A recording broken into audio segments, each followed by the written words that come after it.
ಇನ್ನು ರೇಣುಕಾ ಸ್ವಾಮಿ ಹತ್ಯೆ ಕೇಸ್ನಲ್ಲಿ ಡಿ ಗ್ಯಾಂಗ್ ಮತ್ತೆ ಪರಪ್ಪನ ಪಂಜರವನ್ನ ಸೇರಿದ್ದು 2 ದಿನವ ಕಳೆದಾಯಿತು.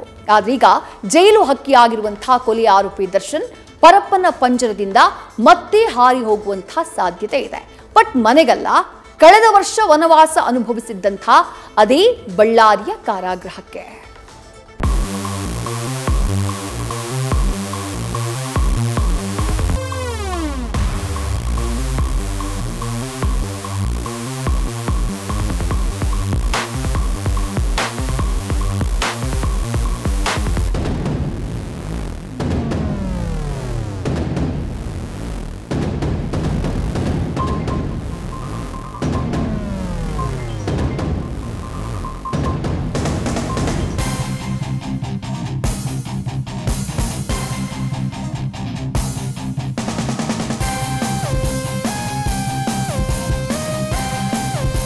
ಕಿಟ್ಟಪ್ಪ ಕಿಟ್ಟಪ್ಪ ನಿನ್ನ ಫ್ಲೂಟು ಎಲ್ಲಪ್ಪ, ರುಕ್ಕಮ್ಮ ರುಕ್ಕಮ್ಮ ಕಣ್ಣೆತ್ತಿ ನೋಡಮ್ಮ ಅಂತ ತೆರೆ ಮೇಲೆ ಕೃಷ್ಣನಾಗಿ ಡ್ಯೂಯೆಟ್ ಹಾಡ್ತಿದ್ದ ದಾಸ ಈಗ ಕೃಷ್ಣನ ಜನ್ಮಸ್ಥಾನದ ಸೇವಾಸಿಯಾಗಿದ್ದಾನೆ.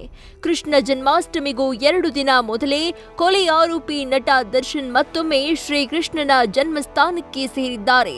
ಕಳೆದ ವರ್ಷವೂ ಕೃಷ್ಣ ಜನ್ಮಾಷ್ಟಮಿಯನ್ನ ಜೈಲಲ್ಲಿ ಆಚರಿಸಿದ್ದ ದರ್ಶನ್ ಈ ವರ್ಷವೂ ಕೃಷ್ಣ ಜನ್ಮಾಷ್ಟಮಿಯನ್ನ ಜೈಲಲ್ಲೇ ಆಚರಿಸುವಂತಾಗಿದೆ.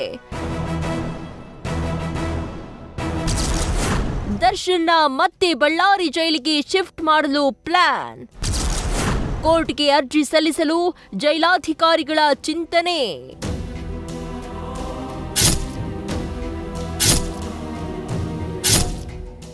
ಡೆವಿಲ್ ಗ್ಯಾಂಗ್ ಪರಪ್ಪನ ಅಗ್ರಹಾರ ಸೇರಿ ಇವತ್ತಿಗೆ 2 ದಿನವಾಯಿತು. ಈ ಮಧ್ಯೆ ದರ್ಶನ್ನ ಮತ್ತೆ ಬಳ್ಳಾರಿಗೆ ಶಿಫ್ಟ್ ಮಾಡೋ ಬಗ್ಗೆ ಅಧಿಕಾರಿಗಳು ಚಿಂತನೆ ನಡೆಸುತ್ತಿದ್ದಾರೆ. ಕಳೆದ ಬಾರಿ ಪರಪ್ಪನ ಅಗ್ರಹಾರ ಜೈಲಿನಲ್ಲಿ ದರ್ಶನ್ ರೌಡಿಗಳ ಜೊತೆ ಸಂಪರ್ಕ ಬೆಳೆಸಿದ್ದ. ಅಲ್ಲದೆ ದರ್ಶನ್ ವಿರುದ್ಧ ರಾಜಾತಿಥ್ಯ ಪಡೆದಿರುವ ಆರೋಪ ಕೂಡ ಇತ್ತು. ಸ್ಪೆಷಲ್ ಟ್ರೀಟ್ಮೆಂಟ್ ಕೊಡದಂತೆ ಸುಪ್ರೀಂ ಕೋರ್ಟ್ ಕೂಡ ಖಡಕ್ ವಾರ್ನಿಂಗ್ ನೀಡಿದ್ದು, ಈ ಬಾರಿಯೂ ಮತ್ತೆ ಅದೇ ರೀತಿ ಆಗಬಾರದು ಅಂತ ಅಧಿಕಾರಿಗಳು ಅಲರ್ಟ್ ಆಗಿದ್ದಾರೆ. ಜೈಲಾಧಿಕಾರಿಗಳ ಜೊತೆ ಹಿರಿಯ ಅಧಿಕಾರಿಗಳು ಸಭೆ ನಡೆಸಿದ್ದು, ಈ ಹಿಂದೆ ಆದ ತಪ್ಪು ಮತ್ತೆ ಮರುಕಳಿಸದಂತೆ ನೋಡಿಕೊಳ್ಳಲು ಸೂಚನೆ ನೀಡಲಾಗಿದೆ. ಹೀಗಾಗಿ ದರ್ಶನ್ನ ಮತ್ತೆ ಬಳ್ಳಾರಿಗೆ ಶಿಫ್ಟ್ ಮಾಡಲು ಎಎಸ್ಪಿ ಮೂಲಕ ಕೋರ್ಟ್ಗೆ ಅರ್ಜಿ ಸಲ್ಲಿಸಲು ಜೈಲಾಧಿಕಾರಿಗಳು ಚಿಂತನೆ ನಡೆಸುತ್ತಿದ್ದಾರೆ ಎನ್ನಲಾಗ್ತಿದೆ.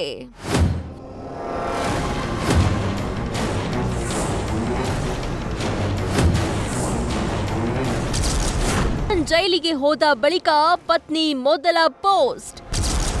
ಇನ್ಸ್ಟಾಗ್ರಾಂನಲ್ಲಿ ದರ್ಶನ್ ಫೋಟೋ ಹಾಕಿ ಭಾವುಕ.